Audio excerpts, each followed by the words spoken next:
এপিসোডের শুরুতেই আমরা হিউনকে দেখি, যার সাথে স্টেশনে থাকা এক লোকের ফাইট হয়ে যায় আর দরজা টেন্ট থেকে বের হয়ে হিউনকে ডাকে। সিন শিফট হয়, আমরা দেখি ওই লোকটা আর সংকক নিচে ঝুঁকেছিল। আমার ফ্রেন্ড না জেনে বুঝে এরকমটা করেছে, তার জন্য আমি খুবই দুঃখিত। এরপর ওর ফ্রেন্ডকে বলে, ওই দ্রুত ক্ষমা চাও তার কাছে। লোকটা বলে, আই এম সরি। দরজা ওর ক্যারেক্টার ইনফো দেখার চেষ্টা করে, বাট স্ক্রিনে লেখা আসে তার সম্পর্কে ক্যারেক্টার লিস্টের মাধ্যমে ইনফরমেশন দেখা যাবে না, কারণ সে ক্যারেক্টার লিস্টে রেজিস্টার্ড নেই। দরজা আবার হিউনকে বলে, তোমাকে কি আমি থ্রটলেসলি কাজ করতে বারণ করিনি? হিউন রেগে বলে, কিন্তু ওই আগে এসব শুরু করেছিল। দরজা বলে, হিউন শাট আপ। হিউনও চুপ হয়ে যায় আর দরজাকে বলে, I am sorry Jung Hyuk sir. এটা শুনে আবার ওই লোকটা বলে, আমি কি এই মাত্র আপনার নাম জং হিউক স্যার শুনলাম? দরজা বলে, হ্যাঁ, আর আমি অ্যাজিউম করছি তুমিও একজন প্রফেট, তাই না? ও বলে, হ্যাঁ এটা ঠিক। এক্সকিউজ মি স্যার, আমাকে কি কাইন্ডলি একটু সময় দিবেন টেন্টের বাহিরে সংকক ভাবের সাথে কথা বলার জন্য? দরজা বলে, ঠিক আছে, কিন্তু আমি বেশি সময় অপেক্ষা করব না।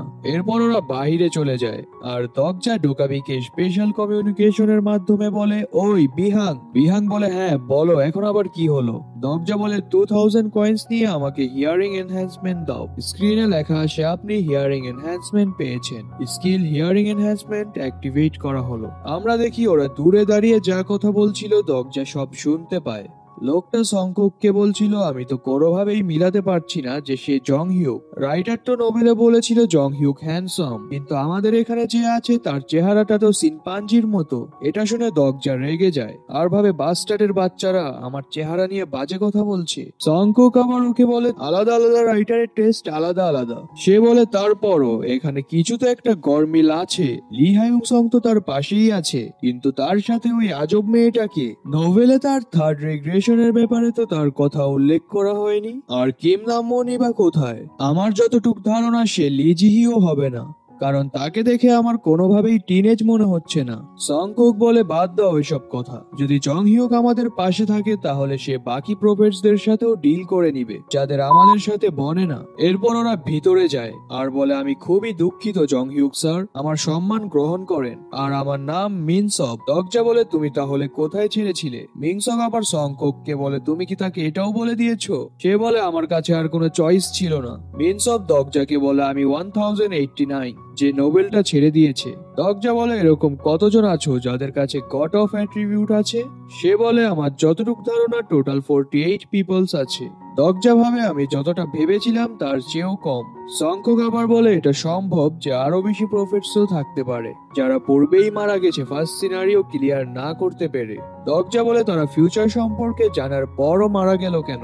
সংখ্যক বলে, এটার কারণ হতে পারে তারা সবকিছু বুঝে ওঠার আগেই মারা পড়েছে। মিনসব বলে, এটা আমার হনর যে আমি রিভেলেশনের বুকটা পড়েছিলাম আর জং হিউক স্যারের সাথে দেখা করতে পেরেছি। যদি আপনি আমাকে অনুমতি দেন তাহলে আমার একটা প্রশ্ন ছিল আপনার সম্পর্কে। দরজা বলে, কেন? তুমি কি আমার আইডেন্টিটি সম্পর্কে ডাউট করছো নাকি? ও বলে, অবশ্যই না। আমার যতটুকু মনে আছে থার্ড রিগ্রেশন সম্পর্কে ওখানে আপনার সঙ্গী হিসেবে কিম নামন ছিল, কিন্তু এখানে তার জায়গায় অচেনা এক মেয়ে। আমি ফার্স্টে ভেবেছিলাম সে লিজিহি হবে, কিন্তু আমি তাকে যতবারই দেখি না কেন আমি এটা কোনোভাবেই মিলাতে পারছি না যে সে লিজিহি, কারণ জিহি একজন হাই স্কুলের টিনেজার। দরজা বলে, এবারকার রিগ্রেশনটা আগের বারগুলোর থেকে আলাদা। নামুন নামের কেউ এখন আর এই পৃথিবীতে এক্সিস্ট করে না। মিনসব বলে, এর মানে সে কি মারা গেছে? দরজা বলে, হ্যাঁ, তোমার মতো একজন প্রফেটের হাতেই সে মারা গেছে। ওরা বলে, কি? আমাদের মতো প্রফেটের জন্য? দরজা বলে, আমি তো জানতামও না যে তারা প্রফেট ছিল। আমি তো এই মাত্র জানতে পারলাম যে তারাও তোমাদের মতো প্রফেট ছিল। ইনফ্যাক্ট ওই লোকটা তোমাদের থেকেও বেশি জানে ফিউচার সম্পর্কে। সে শুধুমাত্র নামমনকেই মারেনি, সাথে শুরু থেকেই সিনারিও গুলোকে ম্যানিপুলেট করছিল। সংকক অবাক হয়ে বলে, এরকম লোকও এক্সিস্ট করে? দরজা বলে, আর সবচেয়ে খারাপ যা হয়েছে তা হলো সে আমার ছদ্মবেশ ধারণ করে আছে আর এখনো চংমুরো স্টেশনের আশেপাশে ঘুরে বেড়াচ্ছে। এটা শুনে তো ওরা অবাক হয়ে যায় আর দরজা জিভ বের করে ওদের ভেঙ্গাতে থাকে। সংকক বলে, যেই লোকটা নামনকে মেরেছে আমি হয়তো তার সম্পর্কে জানি। আপনার আরো একটা ইনফরমেশন জানা উচিত যে আমাদের মধ্যে সব প্রফেটরা সেম সাইডে নেই। দরজা বলে, সেম সাইডে নেই মানে? সিন শিফট হয়, আমরা স্টেশনের সিন দেখি, এরপর আবারও টেন্টের সিন দেখি। যেখানে দগজার রেড ফ্ল্যাগটা ব্রাউন হয়ে গিয়েছে।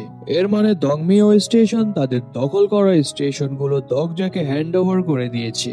এরপর হায়ুংসং ও হিউন দগজার কাছে আসে আর বলে, মিস্টার দগজা, আপনি কি এখন থেকে অলওয়েজ জং হিউক সেজে থাকবেন? দগজা বলে, থামো। স্ক্রিনে লেখা আসে 3500 কয়েন্স দিয়ে ইন্ডিগো ফ্ল্যাগের বেনিফিটস অ্যাক্টিভেট করা হয়েছে।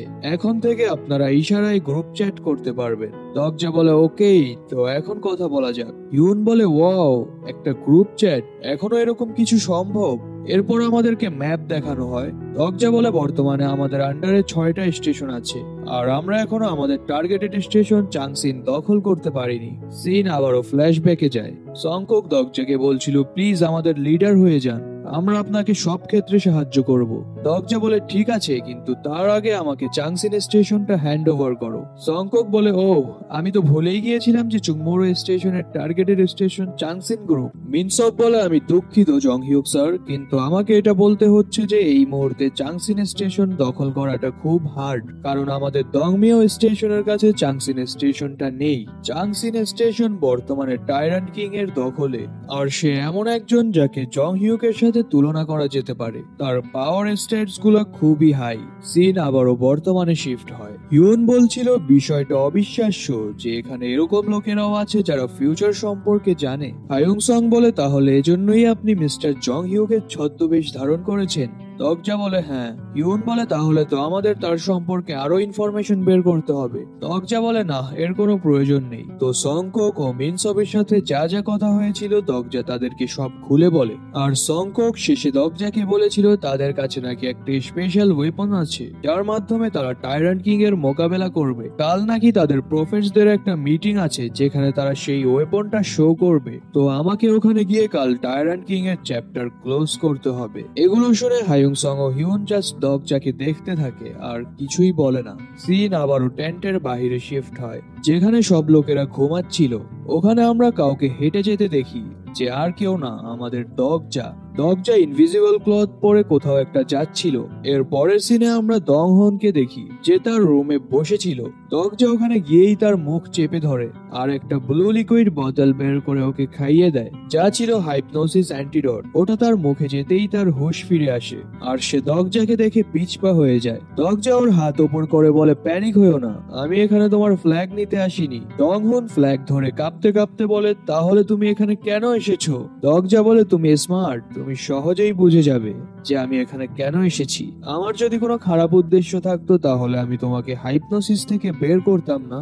এরপর দগজা ওর কাছে যায় আর বলে, আমাকে তুমি তোমার বড় ভাই বা ফ্রেন্ড ভাবতে পারো, তোমার জন্য হয়তো বা এভাবে কথা বলাটা হার্ড হবে, তুমি চাইলে আমার সাথে ফোন চ্যাটের মাধ্যমে কথা বলতে পারো। দংহন কিছুক্ষণ ভাবে, এরপর ওর স্কিল ওয়াইড এরিয়া ইন্টারনেটের সাহায্যে দগজার ফোনে ইন্টারনেট কানেকশন এস্টাবলিশ করে দেয়। স্ক্রিনে লেখা আসে, দংহন যতক্ষণ পর্যন্ত হোশে থাকবে আপনি সেউল ডোমের যে কোনো জায়গা থেকে ইন্টারনেট অ্যাক্সেস করতে পারবেন। দংহন মেসেজ দিয়ে বলে, কে আপনি? এটা দেখে দগজা একটা স্মাইল দেয় আর বলে, আমি এমন একজন যে লম্বা সময় ধরে তোমার সাথে দেখা করতে চাইছিল। দংহন বলে, সংকোকও তো আমাকে সেম কথাটাই বলেছিল। দগজা বলে, আমি তোমার অনুভূতি সম্পর্কে বুঝতে পারছি, আমি জানি তুমি এখন ভয় পেয়ে আছো, সাথে কনফিউজড। ও বলে, হ্যাঁ, এটা ঠিক। ওকে, তো তুমি কি প্রফেটসদের ঘৃণা করো? তুমি যদি আমাকে এটা করার মানেগুলো দাও তাহলে আমি তোমাকে প্রফেটসদের থেকে বাঁচাতে পারি যারা তোমার ইউজ করছে। দংহন বলে, তাহলে শেষ পর্যন্ত আপনিও তো আমার পাওয়ার্স এর অ্যাডভান্টেজ নিতে চান? দগজা বলে, না, এটা তার বিপরীত। দংহন বলে, মানে? দগজা বলে, এখন থেকে তোমার আর কিছুই করতে হবে না, বাহিরের সব সিগন্যাল গুলো কাট করে দাও। পরের সিনে আমরা সংকোকের ফোন স্ক্রিন দেখি, যেখানে হঠাৎ করেই ওদের ইন্টারনেট কানেকশন চলে যায়। সংকক বলে, এটা কি হলো? ওই ছেলেটা ঘুমিয়ে পড়লো নাকি? গিয়ে চেক করে আসো তো একবার। তখনই ওরা বাহিরে হট্টগোলের আওয়াজ শুনতে পায় আর দেখে দগজা ওদের টেন্টে প্রবেশ করছে। ও বলে, জং হিউক স্যার, আপনি আপনি এখানে আসলেন, কিন্তু কেন? তখনই আবার হিউনও টেন্টে প্রবেশ করে আর দগজাকে বলে ওদের সাথে দ্রুত ডিল করতে, তারা বাহিরের পরিস্থিতিটা বেশিক্ষণ সামাল দিতে পারবে না। আমরা দেখি বাহিরে থাকা লোকেদের সাথে হায়ুংসং ও হিউন ফাইট করছিল। সংকক বলে, কি হচ্ছে এসব বাহিরে? আপনি যদি এটা করেন তাহলে এটা আপনার জন্য ভালো হবে না, বলে দিলাম। জং হিউক স্যার, আপনি আমাদের সব প্রফেটদেরকে থামাতে পারবেন না। দগজা ওর স্টার রেলিক শট বের করে বলে, আমি সব প্রফেটদের কেন থামাবো? আর মিনসবের গায়ে একটা স্ল্যাশ করে। করে। আমরা দেখি মিনসবের শার্ট ফেটে ওখান থেকে দংমিও স্টেশনের ফ্ল্যাগ বের হয়, আর ফ্ল্যাগটা হাতে নিয়ে বলে, যেমনটা ভেবেছিলাম, দংমিওর আসল রিপ্রেজেন্টেটিভ তুমি। স্ক্রিনে লেখা আসে, আপনি দংমিও স্টেশনের ফ্ল্যাগ পেয়েছেন। আপনার ব্রাউন ফ্ল্যাগকে ইন্ডিগো ফ্ল্যাগে এভলভ করা হচ্ছে। আপনার ইন্ডিগো ফ্ল্যাগকে ব্রাউন ফ্ল্যাগে কনভার্ট করা হচ্ছে। সংকক বলে, জং হিউক স্যার, যখন বাকি প্রফেটসরা এগুলো সম্পর্কে জানবে তখন? দগজা বলে, তারা কিভাবে জানবে যদি ইন্টারনেট কানেকশন না থাকে? ও বলে, কেন কেন আপনি এগুলো করছেন আমাদের সাথে? দগজা বলে, তোমাদের কি মনে হয় আমি যদি রিয়েল জং হিউক হতাম তাহলে কি আমি কখনো অ্যালায়েন্স জয়েন করতাম? ওরা বলে, তাহলে তো আমাকে এটা বলবেন না যে? দগজা বলে, হ্যাঁ, তোমাদের নোবেলটা শেষ পর্যন্ত পড়া উচিত ছিল। এটা শুনে তো ওরা কিছুক্ষণের জন্য কোমায় চলে যায়। স্ক্রিনে লেখা আসে, দংমিও স্টেশনে থাকা লোকেদের ভাগ্য এখন আপনার হাতে। সিন শিফট হয়। দগজা ঘুম থেকে উঠে ভাবে, যাক, ভালোই ঘুম হলো আজকে। আর এখন আমার আন্ডারে টোটাল 9টা স্টেশন আছে। এরপর ফোন স্ক্রিনে দেখে বলে, অলরেডি 4টা বেজে গেছে। আর টেন্ট থেকে বেরোতেই হায়ুং সং বলে, মিস্টার দগজা, আমরা বের হওয়ার জন্য সব সেট করে রেখেছি। হিউন বলে, এখন আমরা কোথায় যাচ্ছি? দগজা বলে, ওয়েট করো, সব বলছি। এরপর সংকোককে ডাকে আর বলে, রাতে ঘুম হয়েছে তো ভালোভাবে? ওরা বলে, প্লিজ আমাদের জীবন ভিক্ষা দিন, আমাদেরকে মেরে ফেলবেন না। দগজা বলে, ঠিক আছে, তাহলে তোমরা এখন থেকে আর আমার আসল আইডেন্টিটি সম্পর্কে কাউকে বলতে পারবে না। ওরা বলে, ইয়েস স্যার। ওকে, আর আমি তোমাদেরকে যেই অর্ডারই দেই না কেন সাথে সাথে ওটা পালন করবে, আর আমার পারমিশন ছাড়া তোমরা কোনো কিছুই করবে না। ওরা বলে, ইয়েস স্যার, আন্ডারস্টুড। স্ক্রিনে লেখা আসে, রিপ্রেজেন্টেটিভ অথরিটির সাহায্যে আপনি মেম্বার সংকক এন্ড মিনসবের উপর কিছু রেস্ট্রিকশনস লাগিয়েছেন। তারা যদি তা ভঙ্গ করে তাহলে তারা মারা পড়বে। ওরা ভাবে, যাক, তাহলে আমরা এখন সেফ। কিন্তু রিপ্রেজেন্টেটিভ স্যার, আমরা আপনাকে কি নামে ডাকবো এখন থেকে? দগজা বলে, তোমরা এই মাত্র যেই নামটা সম্বোধন করলে তা বলেই ডেকো, আর অন্যান্য প্রফেসরদের সামনে আমাকে জং হিউক ডাকবে। বাই দা ওয়ে, মিনসব, তোমার মাস্কটা দাও আমাকে। সিন শিফট হয়। আমরা দেখি দগজা ট্রান্সফরমেশন মাস্কের সাহায্যে জং হিউকের ছদ্মবেশ ধারণ করে নেয়। এটা দেখে ওরা বলে, ওয়াও, এটাই তাহলে রিয়েল জং হিউকের ফেস। তাহলে নোভেলের রাইটার ভুল লেখেনি, সে আসলেই অনেক হ্যান্ডসাম। এগুলো শুনে দগজা ওদেরকে মনে মনে গালি দেয়। এরপর জং হিউকের স্টাইলে ওর হেয়ারটা নাড়ায়। এটা দেখে তো ওরা দগজার আরো ফ্যান হয়ে যায়। এরপর বলে, মিনসব, তোমার অ্যাট্রিবিউট সম্পর্কে।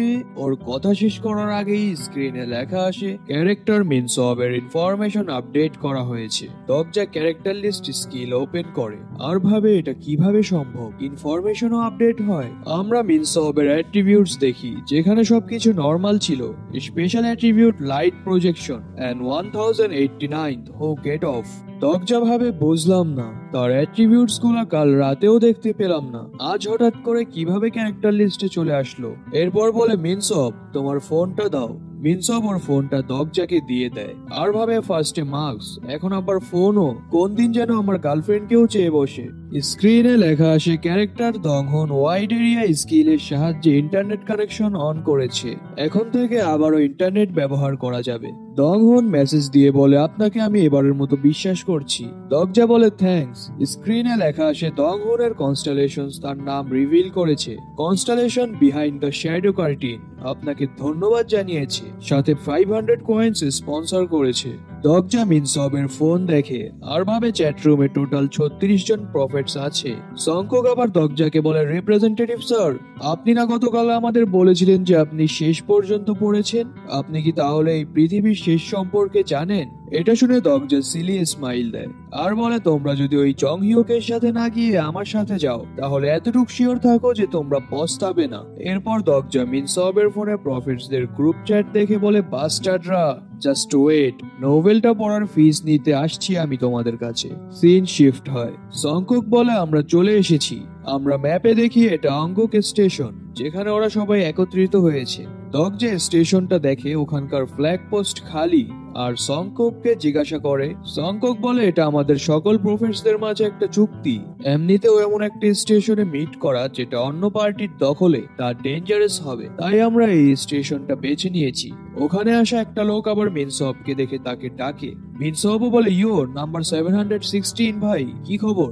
এরপর ওরা হ্যান্ডশেক করে। অতঃপর নাম্বার 716 এর নজর যায় দগজার দিকে আর বলে, সে কি জং হিউক? মিনসব মাথা নাড়ায় এটা দেখে তো খুশিতে আত্মহারা হয়ে দরজার সামনে ঝুঁকে যায় আর বলে, আপনার সাথে দেখা হওয়াটা আমার হনর জং হিউক স্যার। ওখানে থাকা বাকি লোকেরাও দরজাকে দেখে ব্লাশ করতে থাকে আর বলে, যতটা ভেবেছিলাম সে তার চেয়েও বেশি হ্যান্ডসাম। একটা মেয়ে দরজার কাছে এসে বলে, জং হিউক স্যার আমি নাম্বার 988। আরেকজন এসে বলে, আমি 1055। এভাবে লোকেরা দরজাকে তাদের পরিচয় দিতে থাকে। একজন লোক আবার পিছন থেকে বলে, ডেমন কিং আসমাদিউসের সাথে লড়াই করার সময় আপনার পারফরমেন্সটা কিন্তু সেই লেভেলের ছিল। যদিও ওটা ফ্ল্যাশব্যাকের গল্প ছিল, কিন্তু তারপরও আমি সব সময় চাইতাম আপনার সাথে দেখা করতে। যখন শুনেছি যে আপনি আসছেন, সাথে সাথেই এখানে ছুটে এসেছি। আপনার সাথে দেখা হয়ে ভালো লাগলো। আমি নাম্বার 1068। দরজা ভাবে, তাহলে এখানে সবচেয়ে বেশি সেই পড়েছে, প্রায় 15 চ্যাপ্টার পর্যন্ত। এরপর আমরা হায়ুং সং কে দেখি। মেয়েরা ওর সাথে ফ্লার্ট করছিল আর বলছিল, এটাই তাহলে স্টিল শট হায়ুং সং? ও, তার মাসেল গুলো কত সুন্দর। হায়ুং সং বলে, এক্সকিউজ মি মিস, আমার বডি তো স্টিলের না। একটা ছেলে আবার হিউনের কাছে গিয়ে বলে, আপনি নিশ্চয়ই অ্যাডমিরাল লি জিহি? হিউন বলে, নো। দরজা লোকেদের হট্টগোল দেখে ভাবে, ধ্যাত, ওরা এমন ভাবে চিৎকার চেঁচামেচি করছে মনে হচ্ছে এটা মাছের বাজার। অ্যাটেনশন প্লিজ, তোমাদের সিক্রেট ওয়েপনটা কোথায়? 716 বলে, ওই যে ওখানে। আর একটা পাথরের ওপর থেকে কাপড় সরায়। দরজা এটা দেখে ভাবে, একটা পাথর না, ওয়েট, এটা তো একটা মিটিওর, যা কিছুদিন আগে আমরা ডানজানে থাকাকালীন পড়েছিল। এরপর জিজ্ঞাসা করে, এটা কি একটা মিটিওর? লোকটা বলে, হ্যাঁ আপনি ঠিক ধরেছেন জং হিউক স্যার, কিন্তু রিভিলেশনস বলে এটার মধ্যে অনেক বেশি পাওয়ারস লুকিয়ে আছে। আমরা আশা করছি এটা যখন হ্যাচ হবে তখন এটার মধ্য থেকে এস র্যাঙ্ক বা তার চেয়েও ওপরের গ্রেডের ওয়েপন বের হবে। দরজা ভাবে, মিটিওর হ্যাচ হতে তো সময় লাগে, তাহলে শিওরলি এখন কিছু হবে না। লোকটা বলে, আমরা এটায় মানা সাপ্লাই দিয়েছি, সম্ভবত আজ রাতের মধ্যেই এটা হ্যাচ হয়ে যাবে। আমরা এটা অনেকদিন ধরেই প্রিপেয়ার করছিলাম টাইরেন্ট কিং এর বিরুদ্ধে যাওয়ার জন্য। দরজা বলে, কোন বাস্টার্ড তোমাদেরকে এর সম্পর্কে বলেছে? লোকটা বলে, কি? দরজা চিৎকার করে বলে, কোন বাস্টার্ড বলেছে তোমাদের এই মিটিওরের ব্যাপারে? বলো আমাকে। একটা লোক বলে, ওটা তো 1124 নং। দরজা বলে, সে কোথায় এখন? লোকটা বলে, সে হয়তো এখনো আসেনি। দরজা বলে, আমাদেরকে ইমিডিয়েটলি এখান থেকে বেরোতে হবে, এটা একটা ট্র্যাপ। তখনই পাথরটা নড়তে আরম্ভ করে। সবাই পাথরটা দেখে আর বলে, এটা তো হ্যাচ হতে যাচ্ছে। দরজা বলে, সবাই পালাও এখান থেকে। লোকেরা বলে, পালাবো কেন? দরজা কিছু না বলে বাহিরের দিকে ছুটে যেতে থাকে, কিন্তু ততক্ষণে বেশি দেরি হয়ে গিয়েছিল। স্টেশনের চারিপাশে সিনারিও ব্যারিয়ার চলে আসে। স্ক্রিনে লেখা আসে, কনস্টেলেশনসরা বারবার ফিল্টারিং করাটার বিরুদ্ধে প্রোটেস্ট করছে। একটা বড় সংখ্যক কনস্টেলেশনের দৃষ্টি মিটিওর থেকে বের হতে যাওয়া ক্রিয়েচার ওমেনের ওপর। গোল্ডেন হেডব্যান্ড এই পরিস্থিতিটাকে কিউরিসিটির সাথে দেখছে। দরজা বলে, নাম্বার 1124, যে তোমাদেরকে এই ব্যাপারে বলেছিল সে কি এখানে উপস্থিত আছে? মিনসব বলে, আমি জানি না, এটা আমাদেরই ডিসিশন ছিল এই মিটিওরটাকে হ্যাচ করার। দরজা ভাবে, শিট, কেন যে আমি এই লোকেদের বিশ্বাস করে এখানে আসলাম। দরজা গ্রুপ চ্যাটের মাধ্যমে সবাইকে তার পিছনে থাকতে বলে। হিউন বলে, কিন্তু কেন? এখানে কি হতে যাচ্ছে? আর আমরা বাহিরেই বা যেতে পারছি না কেন? দরজা বলে, যেমনটা দেখতেই পাচ্ছ, আমাদের সামনে সিনারিও ব্যারিয়ার চলে এসেছে। আর ভাবে এই মিটিওরটা 5th মেইন সিনারিওর একটা বড় লক্ষণ। সাথে সাথেই স্ক্রিনে লেখা আসে, 5th মেইন সিনারিওর ওমেন প্রকাশ পেয়েছে। এটা দেখে মিটিওরের সামনে থাকা লোক বলে, কি 5th মেইন সিনারিও? সাথে সাথে এই মিটিওরটার মধ্য থেকে এক্সট্রিম এনার্জি ফোর্স বের হয়। এর প্রভাব এতটাই ছিল যে লোকটার মাথার অর্ধেক তো গায়েবই হয়ে যায়। এক নিমিষে এরকম কিছু একটা হবে তা ওখানে থাকা লোকেরা কল্পনাও করতে পারেনি। এগুলা দেখে দরজা পিছপা হয়ে যায় আর ভাবে, না, আমি প্রে করছি এটা যাতে গ্রেট ডিজাস্টার না হয়। তখনই মিটিওর থেকে লাভা বের হতে থাকে আর তার ভেতর থেকে একটা ভয়ানক হাত বের হয়। এটা দেখে তো লোকেরা আতঙ্কের মধ্যে পড়ে যায়। তখনই মিটিওরটা পুরোপুরি হ্যাচ হয়ে যায় আর ওখান থেকে হাই গ্রেড ড্রাগন মনস্টার বের হয়। স্ক্রিনে লেখা আসে, 5th grade fire dragon Ignil appear হয়েছে। লোকেরা তো ড্রাগন দেখে, জং হিউক স্যার আমাদের বাঁচান বলে চিৎকার করতে থাকে। দরজা বলে, সবাই এক এক প্রান্তে সরে দাঁড়াও, কেউ দলবদ্ধভাবে দাঁড়িও না। আর গ্রুপ চ্যাটে বলে এরকম ডিজাস্টার তো ফোর্থ সিনারিওতে আসার কথা ছিল না, আর সিনারিওর ডিফিকাল্টিটাও নর্মাল লেভেলে। কিছুক্ষণের মধ্যেই একজন না একজন কনস্টেলেশন এখানে হস্তক্ষেপ করবে। স্ক্রিনে লেখা আসে কিছু কনস্টেলেশনসরা সিনারিওর ডিফিকাল্টিটা অস্বাভাবিকভাবে বাড়িয়ে দেওয়াটা নিয়ে প্রোটেস্ট করছে। তখনই ওখানে স্যুট বুট পরা একটা ডোকাবি অ্যাপিয়ার হয় আর বলে, তোমরা সবাই এই রাস্তায় কিভাবে আসলে? তোমরা তো এখনো ফোর্থ সিনারিওই ভালোভাবে শেষ করনি আর একটা ডিজাস্টার ডেকে এনেছো। দরজা ভাবে একটা ইন্টারমিডিয়েট ডোকাবি। ডোকাবি বলে, এখানে আমাদের কিছু রেসপেক্টফুল কনস্টেলেশনের অবতাররা আছে যাদের সাথে আমি অ্যাটাচ, তাই আমি না এসে পারলাম না, কিন্তু সিনারিওর ডিফিকাল্টিটা কমানো ঠিক হবে মনে হচ্ছে না আমার। আউটসাইডার্সদের মধ্যে থেকে কেউ একজন বলে, এটা তো ঠিক হচ্ছে না, ফোর্থ সিনারিও এখনো শেষ হয়নি, আমরা ফিফথ সিনারিও ডিজাস্টারের সাথে কেন লড়বো? ডোকাবি বলে, ওই শাট আপ, তোমরা তো কথাই বলো না। আমি আমার মুড বানিয়ে নিয়েছি যে আমি এই সিনারিওর ডিফিকাল্টি কমাবো না, কিন্তু এটা দেখতে মজা লাগবে না যদি তোমরা সবাই এখানে পিঁপড়েদের মতো মারা পড়ো, তাই আমি এখানে আমার মতো করে কিছু চেঞ্জেস করছি। এটা বলতেই একটা চুটকি বাজায় আর সবার সামনে সিস্টেম উইন্ডো ওপেন হয়। ওখানে লেখা ছিল, একসাথে হলেও মারা পড়বে, আবার আলাদা হলেও মারা পড়বে। Clear conditions, lesser fire dragon ইগনিলকে হান্ট করা বা নির্দিষ্ট সময়সীমা পর্যন্ত তার অ্যাটাক গুলো ডজ করে সার্ভাইভ করা। সময়সীমা 20 মিনিট। Reward 3000 coins. Failure death. হায়ংসং গ্রুপ চ্যাটে দগজাকে বলে, আপনি কি এটাকে হান্ট করতে যাচ্ছেন? দগজা বলে, এরকমটা আমি স্বপ্নেও ভাবতে পারি না। যদিও এটা একটা লেসার ডিজাস্টার, কিন্তু তারপরও এটা একটা ডিজাস্টার। আমার জায়গায় যদি জং হিওকো থাকতো, তারপরও সে তার বর্তমানে স্টেটস নিয়ে এই ডিজাস্টারটার মোকাবিলা করতে পারতো না। দগজা সবাইকে এখানে ওখানে ছুটতে বলে আর এক জায়গায় জড়ো হতে মানা করে। এরপর সামনে আগাতে আগাতে ভাবে তার নর্মাল অ্যাটাকস গুলো তো যেমনি তেমনি ডজ করা যাবে, কিন্তু এরপর সে যেই অ্যাটাকটা করতে যাচ্ছে তা নর্মালি ডজ করা সম্ভব না। স্ক্রিনে লেখা আসে, ফায়ার ড্রাগন ইগনিল তার skill flame of distraction prepare করছে। দগজা সবাইকে একটা প্ল্যাটফর্ম খুঁজতে বলে যেখানে 5, 2 and 3 লেখা থাকবে। ওরা সামনে আগাতেই কেউ একজন 3 লেখা একটা প্ল্যাটফর্মে পা রাখে। স্ক্রিনে লেখা আসে, কেউ একজন হিডেন প্ল্যাটফর্মে পা রেখেছে। 10 সেকেন্ডের জন্য এক্সট্রিম শিল্ড অ্যাক্টিভেট করা হলো। দগজা ভাবে, আমি শিওর এটা ওই অ্যাপোস্টালসদের প্ল্যান হবে। আমরা দেখি গ্রিন রুমের মতো করে শিল্ড প্রোটেকশন পাওয়ার জন্য সবাই একে অপরকে হত্যা করছিল। স্ক্রিনে লেখা আসে, যদি প্ল্যাটফর্মের নাম্বার অনুযায়ী মানুষ কম বা বেশি হয় তাহলে শিল্ড অ্যাক্টিভেশন বন্ধ হয়ে যাবে। মিনসব আবার গ্রুপ চ্যাটে বলে, রিপ্রেজেন্টেটিভ স্যার, এখানে তো আর কোনো প্ল্যাটফর্মস দেখছি না। সংকক বলে, আমার এখানে একটা পেয়েছি, কিন্তু। তো এরই সাথে এই এপিসোডটা এখানেই শেষ হয়ে যায়।